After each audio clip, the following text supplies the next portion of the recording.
last week, the Indianola School Board decided not to vote on the measure that would change the school's logo and mascot. WHO 13's Tidor Mitov joined us live from Indianola High School this morning with more on the impact of this decision. Good morning, Tidora.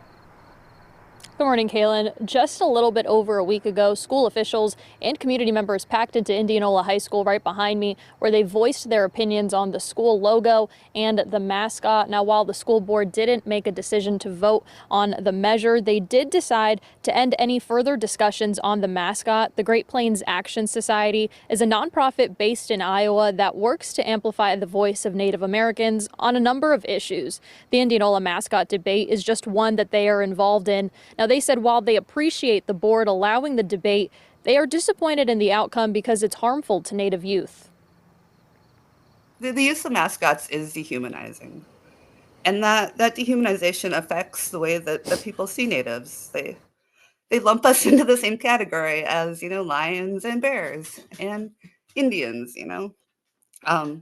We become things and not fully, autonomous hundreds of different tribes, but many of whom are saying, no, please stop doing this. And that no doesn't seem to carry any weight. And so the lack of consent is really upsetting in itself.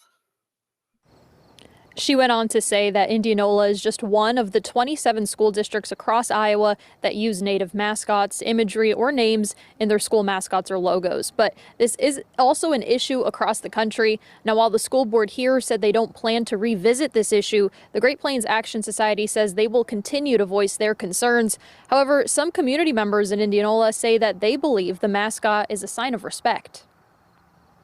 If you look at the state of Iowa, you've got many rivers, many other towns, many things are named after Native Americans. And I think if we take all these names away, will we lose the fact that Native Americans even existed? That's my concern.